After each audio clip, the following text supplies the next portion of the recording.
안녕하세요. 여러분께서 보내주신 자료들 보면서요. 오늘은 그 미국의 구리 관세 정책, 이거 한번 제대로 파헤쳐 보려고 합니다. 특히 왜 트럼프 행정부가, 다들 예상했는데 정제구리는 쏙 뺐는지 그 배경이랑 또 그래서 시장에 얼마나 놀랐는지 여기에 좀 집중해 보죠. 네, 이거 정말 지난 몇 달 동안 시장에서 엄청 뜨거웠던 이슈였죠. 트럼프 대통령이 처음에 딱 던졌던 얘기랑 나중에 최종 발표된 거랑 보면 차이가 꽤 컸거든요. 그 사이에 무슨 일이 있었는지 한번 자세히 들여다볼 필요가 있습니다. 시작이 지난 2월이었죠. 트럼프 대통령이 그 국가 안보, 이걸 이유로 구리 수입 조사를 지시했잖아요. 근거로 들었던 게 무역확장법 232조였고요. 근데 이 법이 좀 생소하실 수도 있는데 간단히 좀 설명해 주실 수 있을까요? 네네. 그 무역확장법 232조. 이게 뭐냐면요. 특정 수입품이 미국의 국가 안보를 좀 해칠 것 같다. 그런 우려가 있다. 이렇게 판단이 되면요. 대통령이 직접 나서서 관세를 부과한다던가 아니면 수입 자체를 제한할 수 있게끔 그렇게 힘을 실어주는 법입니다. 그때 트럼프 대통령 주장은 그거였죠.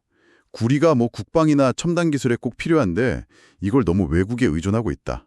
특히 중국이 재련 쪽을 꽉 잡고 있어서 이게 안보의 위협이다. 이런 논리였습니다. 그래서 그랬군요. 그러다가 7월 초에는 분위기가 더 세졌죠.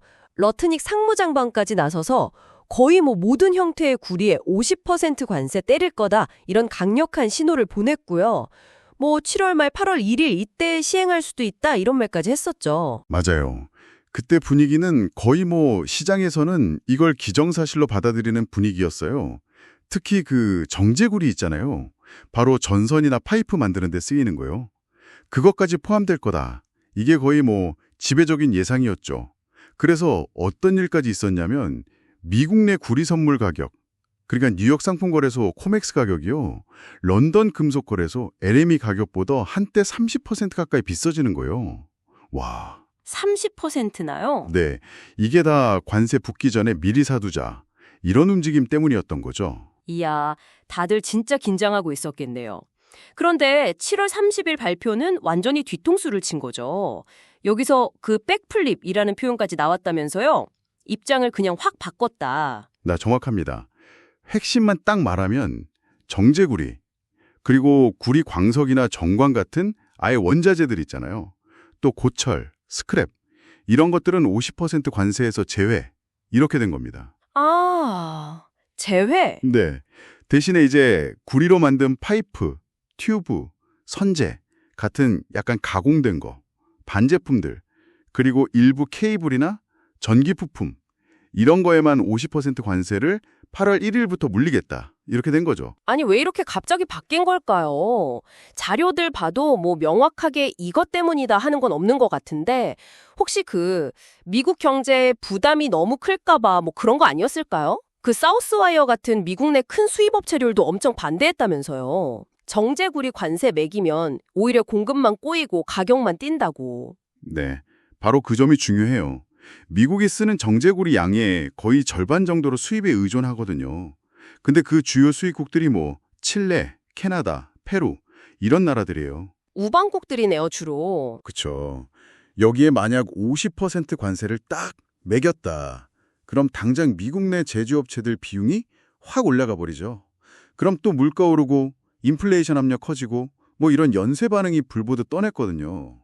그러니까 국가 안보다 이렇게 명분은 내세웠지만 실제로는 자국 산업 보호하고 경제 안정시키는 거, 이 사이에서 엄청 고민한 흔적이 보이는 거죠. 칠레 국영기업 코델코 같은 데서도 이번 결정 환영한다고 바로 입장을 냈고요. 결정 나오자마자 시장 반응이 정말 극적이었다면서요. 뉴욕구리 선물 가격이 하루 만에요. 하루 만에 17%에서 21%까지 그냥 폭락했다고요.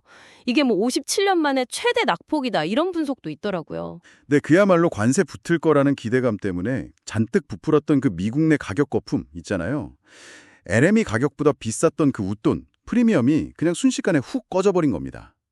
물론 이 결정 때문에 미국 내 광산업체들, 예를 들면 프리폴트 맥모란 같은 회사들은 좀 실망했을 수도 있겠죠. 하긴요. 근데 그 반제품이나 일부 파생품에는 관세가 그대로 유지된 거잖아요. 이건 그럼 또 어떤 영향을 주게 될까요? 그 부분은 여전히 부담이죠. 자동차나 전자제품, 건설, 전력망. 그리고 요즘 진짜 핫한 그 AI 데이터 센터 같은 곳들. 이런 데는 구리 반제품이나 부품을 엄청 많이 쓰거든요. 그러니까 비용 상승 압박은 계속 받을 수밖에 없어요. 특히 전기차나 데이터 센터처럼 앞으로 구리 수요가 막 폭발적으로 늘어날 걸로 예상되는 분야에서는 이게 장기적으로 좀 부담이 될 수 있죠. 한국 기업들 입장에서는요. 한국 기업들은 직접적으로 우리가 수출하는 게 타격을 받는다. 이런 건 좀 제한적일 수 있는데요. 그래도 원자재 가격이 이렇게 막 출렁거리거나 글로벌 공급망 자체가 불안정해지는 거에 대한 걱정은 여전히 하고 있습니다. 맞습니다. 약간 여지를 남겨뒀어요. 2026년 6월까지 시장 상황 한번 지켜보고 그때 가서 괜찮으면 2027년부터 15%, 또 2028년부터는 30% 이런 식으로 단계적으로 관세를 부과할지 말지 검토하겠다 이렇게 밝혔습니다. 단계적으로. 네. 그리고 또 하나가 있는데 그 고품질 구리 스크랩 있잖아요. 고철. 그거의 25%는 의무적으로 미국 안에서 팔아야 한다. 이런 조항도 추가됐어요. 이건 아마 미국 내 공급망을 좀 더 튼튼하게 만들려는 그런 의도로 보입니다. 결국 이번 구리 관세 소동이 예상보다는 좀 축소된 느낌이지만 그래도 과정 자체가 참 많은 생각을 하게 만드네요. 국가 안보라는 명분이랑 또 실제 경제 논리, 정치적인 계산까지 이게 아주 복잡하게 얽혀 있었던 결정 같아요. 네, 그렇습니다. 자국 산업 보호라는 큰 목표가 있더라도 현실적으로 경제에 미치는 충격을 무시할 수는 없다는 걸 보여주는 거죠. 일종의 정책 딜레마랄까요?